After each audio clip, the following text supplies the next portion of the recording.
What is going on, everybody? AHS Rules back again with another video, and we're here for Shooting the Breeze number 12. 12, probably my favorite number. Why?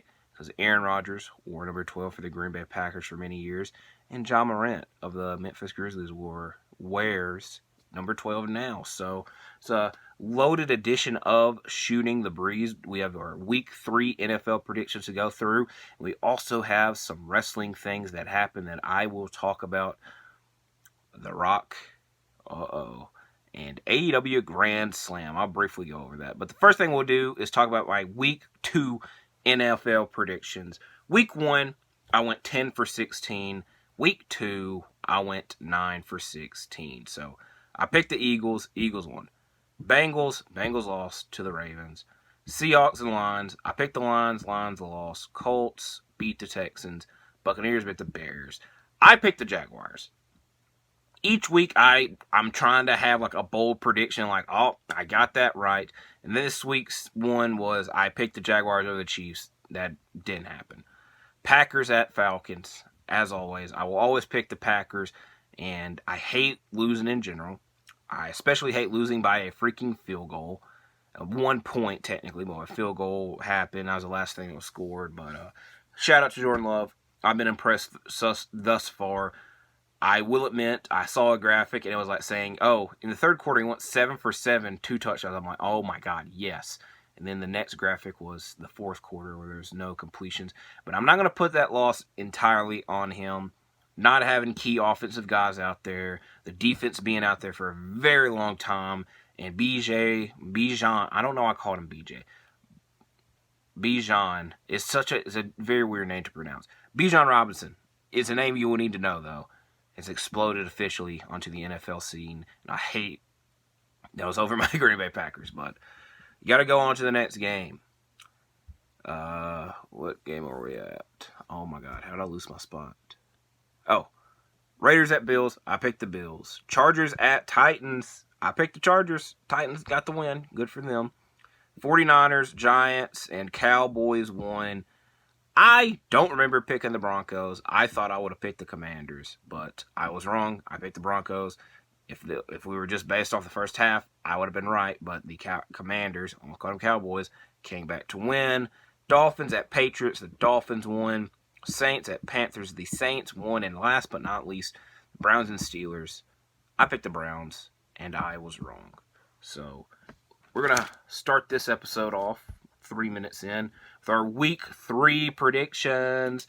I don't know why I made that noise. I will admit this as well. I've tried to film this video like 5, 7, 6 a lot of times, and I just keep stuttering over my words. One time I got an email notification. I was loud as hell in my ear, and I wasn't expecting it. What was the other thing that happened? Something else happened, but this is my 5th time filming this. So I will admit, I've already circled what teams I'm predicting. I know that for me is personally a favorite thing, but it's not on camera. So I apologize for that. So, Week 3 predictions. Giants versus 49ers. I'm picking the 49ers. The Giants have struggled heavily in their first 2 games, and the 49ers have very little struggle thus far this season. So I would imagine that continues Thursday night. Falcons versus Lions. Very similar teams, which is something that I said in an earlier recording of this, and I was like, how are they similar? I just feel that I don't know what to expect from both of these teams each week, and I think the NFL fan base and people that care about the NFL also feel the same thing. Like, they don't know what they're going to get out of each of these teams, and when they are good and when they're having their moments thus far this season mainly, people are excited about it. But I'm going to pick the Lions. If the Falcons are going to win this, I might have to start picking them every week because they would be 3-0. That would mean something. Now, this is probably the game I'll spend the most time talking about because it's in the thumbnail of this. The Chargers versus the Vikings. Another team that are both similar. I almost like said similarly built, but similar. Both are 0-2.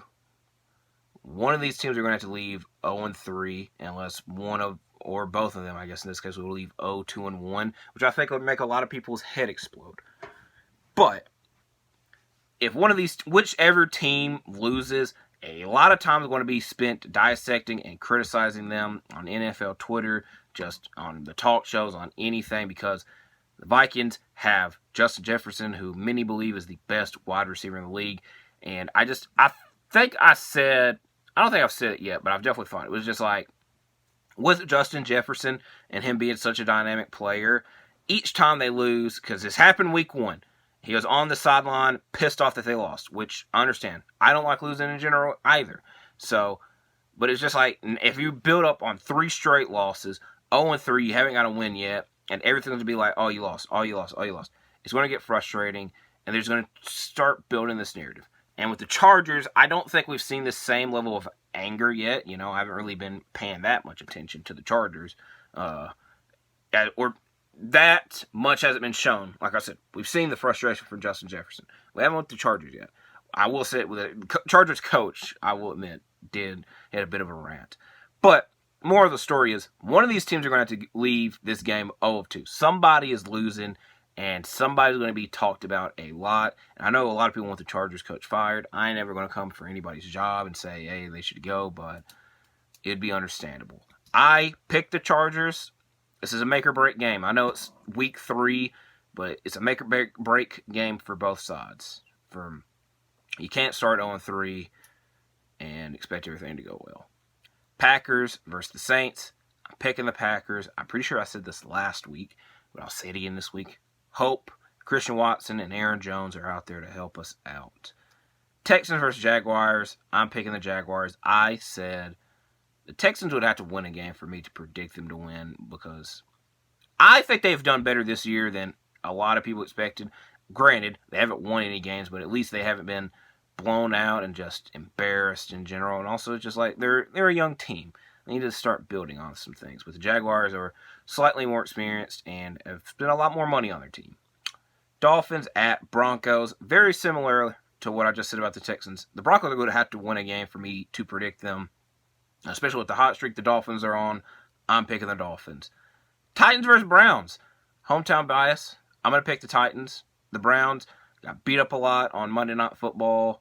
And like I said, that extra day might screw them in the grand scheme of things. So I'm going to pick the Titans. Even though they had a sloppy game against the Chargers, they ended up cleaning it up enough to win it, though. Bills at Commanders. I'm going to predict the Bills. But if their Commanders were to win this, I will commend them and congratulate them and spend a lot of time talking about good for them. Because I feel that this 2-0 start's good for them, but it's just like, if they're to build on this and to win each week and continue this winning streak, not a lot of people would expect that. So we'll see about that next week. Colts versus Ravens. I'm picking the Ravens. Continuing the hot streak. I hope they're doing well. It's just like, they've been dealing with injuries, because week 1 they didn't have Mark Andrews. Week 2, and J.K. Dobbins went out with injury. Then week 2, Odell went out with injury, and they're sure to win both those games. So, as long as as long as Lamar is out there, I think they have a winning chance. Which I actually will stand by that statement. That's not that crazy of a statement to make. Patriots versus Jets. I'm picking the Patriots. They have a long-standing history of beating the Jets, and the Jets are kind of in a damn position, as I will say. So I'm going to pick the Patriots. Seahawks versus Panthers. Each time I pick the Seahawks, they end up losing, but each time I don't pick them, they end up winning. So it's another dang if I do, dang if I don't situation. But against the Panthers, just played Monday Night Football, haven't been the greatest so far in this early part of the season. I'll pick the Seahawks. Chiefs versus Bears. A lot would have to go wrong for the Chiefs to lose this. I'm picking the Chiefs. Same thing with this next game. Cowboys versus Cardinals. A lot would have to go wrong. I'm pretty sure I also said a lot would have to go long earlier, but confusing my L's for W's. I don't do that much often. I'm picking the Cowboys. A lot would have to go wrong for the Cowboys to lose this. Sunday night game. Steelers versus Raiders. This is, when I was filming this earlier, I was giving this long-ass explanation that by the end of it, I'm like, that doesn't really help it. But the explanation I was trying to get is like, out of all the guys that will be on that field for this game, I was like, I trust Devontae Adams the most. Especially, I was like, mainly talk about the offense. The guy I trust the most would be Devontae Adams. And then I was like, well, when it comes to the defense, I trust the Steelers' defense a whole lot more. And then that outweighs the Raiders' offense and all that crap. This remote almost fell on my knee. It fell on the ground instead. So I'm going to pick the Raiders. I think it's a bit of bias of me standing with my guy Devontae. So that's why I'm picking the Raiders mainly. Eagles versus Buccaneers. The second most exciting game behind the Chargers and Vikings. This one might actually be the most exciting because it's Monday Night Football. All the spotlight is on this game, and both these teams are 2-0. The Buccaneers, not a lot of people are expecting them to be on this hot streak that they're on thus far. I'm going to be very interested. My eyes will be locked in, especially because it's an hour earlier than the other Monday night game, which I will admit, I'm not complaining about two football games on that are because I can watch both of them. I don't understand why we're having two Monday night games in back-to-back weeks. But again, I ain't going to complain about it. It's just overthinking it. But I want to pick the Eagles. If the Buccaneers win, it's the same thing I said about the Commanders. I'll get on here and commend them because I don't know many people that are picking the Buccaneers. And last but not least, the Rams versus the Bengals. If the Bengals lose this, there's going to be a lot more worry for the Bengals. I best describe this as the red button is on the table right now, and most of the time whenever I've seen like a red button, they have the little like case that like flips open, and like and you push the red button. The red button is on the table. If they lose this game, they are flipping that case and they are slamming that button because some type of change will need to happen because you can't spend that much money on Joe Burrow and then lose your first 3 games. So we'll see. And also, I think they probably want revenge for losing to the Rams in the Super Bowl a couple of years ago now. But that team is the Rams team is a lot different than the one that was in the Super Bowl.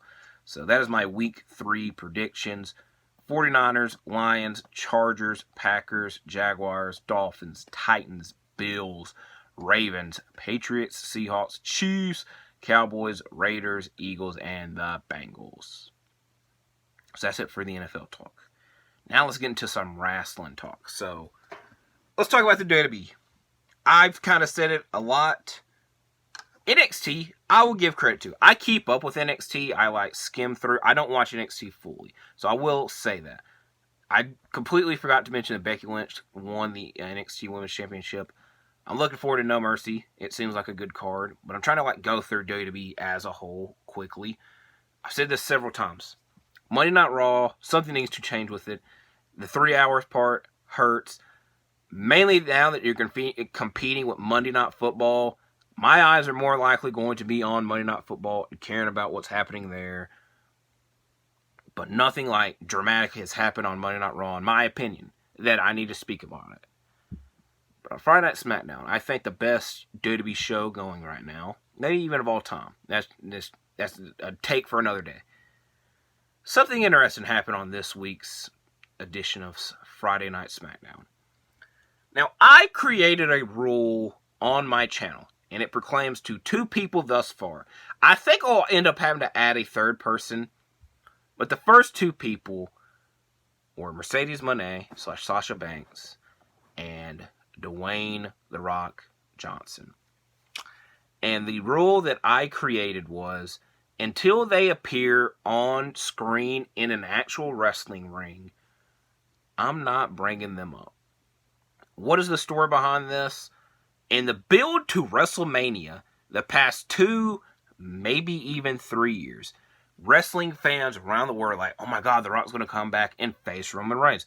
People want to see The Rock versus Roman Reigns. It's understandable. They're related. They're 2 of the biggest stars in wrestling.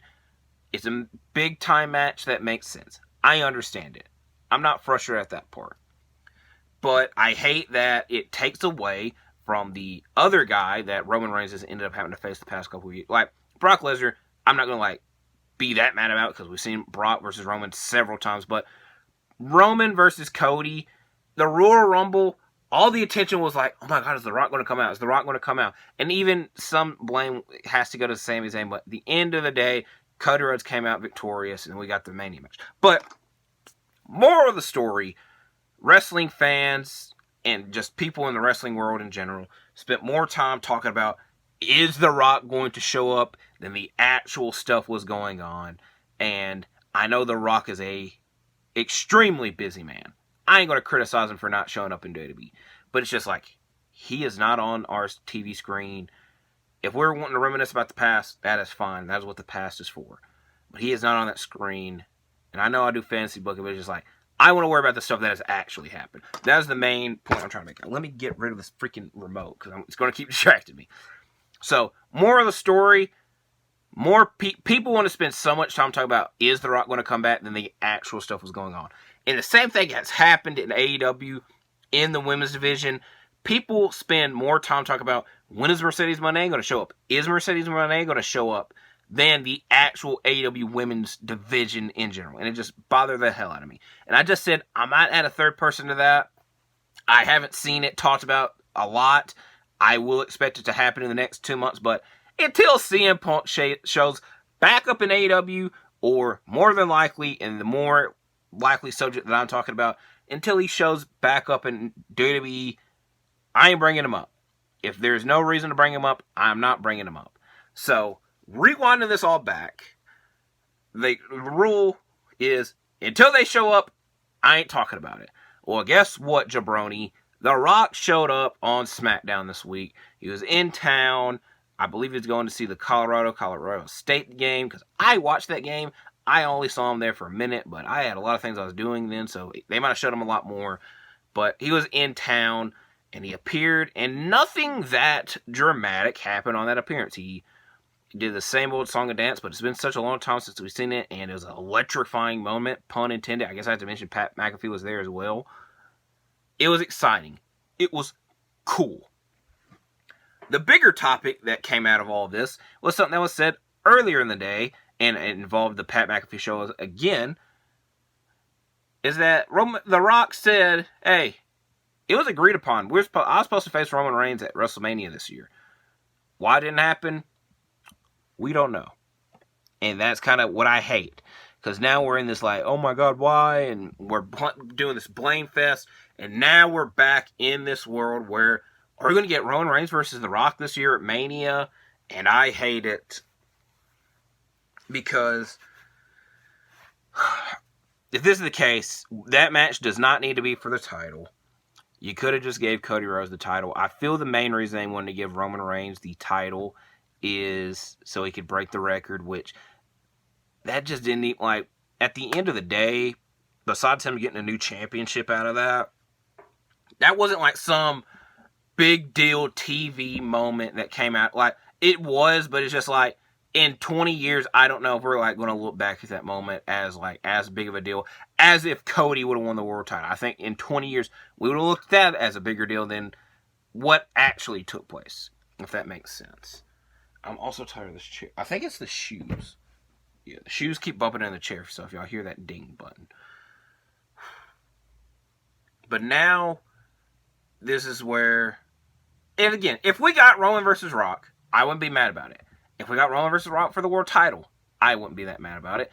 I would just prefer we don't get it. And if we do, it's not for that title. But now it's just like, what do we do about Cody? What do we do about Cody? This is my main concern. I made a whole 50-minute video talking about, I don't want WWE to screw up this, and we still don't know how to feel about this WrestleMania with Roman Reigns leaving as double champion. And the main takeaway I was saying in that video is, we're trying to build up to next year, doing the same match again, and Cody winning. And I'm like, there's a lot of risks there, mainly with injury, but mainly with the crowd turning on Cody and wanting to see somebody else there, not wanting to see Cody, because it's the predictable thing, and I just didn't want that to happen. And it hasn't happened yet, but the wheels are slowly turning towards it. And it's mainly because The Rock swooped in, was like, yeah, I was supposed to be there, and you know, I'm here now. We'll see what happens. And it's just, the main thing, here's my main concerns. A, we get this match. The Rock is 99% not going to win a world title match. And if he did, I would come on here and scream and be like, oh my God, I did not expect that. Or way louder, because I literally just gave y'all what I was promising. But it's just, I think, there's a lot more negative to than positive. I think the positive, aka a lot of money, is kind of what they're looking at. I think it's a headache. It's making my head hurt. I'm literally scratching my head thinking about it. But it's just like, my main concern, and it was what I stated months ago, I just don't want Cody Rhodes to get ruined. And especially if you're trying to wait 2 years to give Cody this freaking world title or WWE title, I don't think that's happening. I really just don't think that's happening. And I don't know of like a time frame for Roman Reigns to lose these championships and then whoever hypothetically is to beat Roman, which again, I don't see that happening, Cody beats them at Mania. I don't think if Cody's not beating Roman Reigns, he doesn't have to win the title at Mania. Also, people are like, they got 2 nights. They could do Cody versus Seth night 1, and then Roman versus Rock night 2. If I'm Seth Rollins, I'd probably walk out. I don't want to hear any of that. I don't want to see Cody versus Seth again. I don't want to see that for at least another year. You know, I think enough time definitely has came apart, but it's just like, I don't want to see that match, especially because Cody Rhodes wants the damn WWE title, and he wants to beat Roman Reigns, the guy he did lose to. He wants the revenge. But long story short, maybe it's just me overreacting. And again, it's kind of what I've been seeing with people talking about it, the way fans are reacting to it. In the moment of The Rock coming back, people enjoyed it. Yay, The Rock's here. Hooray, he said Toronto. If you got that reference, I thank you. But over the past couple of days, what I've seen more talked about in this same wrestling circle is, why didn't we get this match at WrestleMania between The Rock and Roman? And are we going to get it this year? So, those will be questions obviously answered. I can't say in the near future, but in the future, at least. And to wrap this video up, we did get answers and results for AEW Grand Slam 2023. What sucks about this is the biggest thing that happened on the show, I'm going to wait and talk about tomorrow because it's Ring of Honor related, and it's an ad for my ROH TV review, ROH World Title / New Japan Strong Openweight Title, Unification Title versus Title. That's a long-ass title, but that's kind of what it was. Claudio Castagnoli versus Eddie Kingston. Eddie Kingston ended up winning it. Like I said, I'll give my opinions on that tomorrow. Chris Jericho versus Sammy Guevara. Chris Jericho won, and then Sammy Guevara kicked him in the dick, a la WrestleMania 19. And I hate that. I'm not going to say I hated, but it's like Sammy Guevara, or Excalibur mentioned, Sammy Guevara's wearing the trunks that it's inspired by Chris Jericho when he faced Shawn Michaels. And then, like I said, Jericho kicked Shawn Michaels in the dick. But like, is it the moment that he said that? I'm like, I'm going to pay attention to that. And then they like hugged, and I'm like, the moment they hugged, I'm like, he's going to kick him in the dick. And then that ended up happening. So, we're getting more Jericho and Guevara, which I just feel, especially with every Chris Jericho 2023 rivalry, they went on way too long, or just longer than it needed to. Ricky Starks, Adam Cole, and now Sammy Guevara, the ones that come to mind. At least with Sammy Guevara, there's a 3-4 year history there. So I guess having a longer story makes sense, but for the match to be so early, I think is the thing I'm kind of nitpicking. The second biggest thing to come out of AEW Grand Slam, Rey Fenix defeated Jon Moxley for the international title, and I don't want to talk about this because a lot of speculation is going around that Jon Moxley is legitimately hurt, and that is why he lost, because he just won this championship. We're like, oh my god, he just won the championship and he just lost it. So I'm going to hope that Jon Moxley is okay, because he's a guy, he's literally almost on every single AEW show, putting on great matches every week, putting his body on the line every week.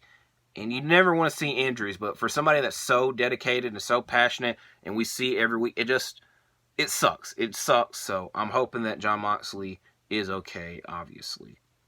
But congrats to Rey Fenix for winning this championship, and hopefully the lineage of having a great, because out of the 3 that we've had so far, all hits, no misses in these title reigns. The Bastard Pac, Orange Cassidy, and Jon Moxley. And like I said, Jon Moxley held the title for a short period of time, and it was great. So I'm hoping and imagining, I would be surprised if it wouldn't, that Rey Fenix can have a great title reign as well.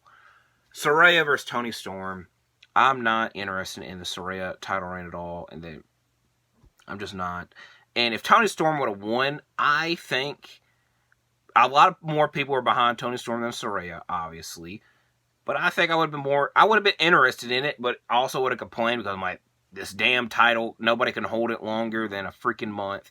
So it was a damned if you do, damned if you don't situation, but I don't think it was like the craziest thing for me to go over. And last but not least, MJF versus Samoa Joe in a great match for the AEW World title. I did almost say Ring of Honor World title because they're both Ring of Honor champions, which I think is this underrated fact. But MJF won, and I don't know if MJF has a world title match at Wrestle Dream, but as of right now, he's supposed to have a Ring of Honor tag team title match with Adam Cole versus the winners of the Grand Slam ROH Fatal 4-Way Tag Team #1 Contenders match. I like creating these longer names than for the stuff that's supposed to happen, so we shall see.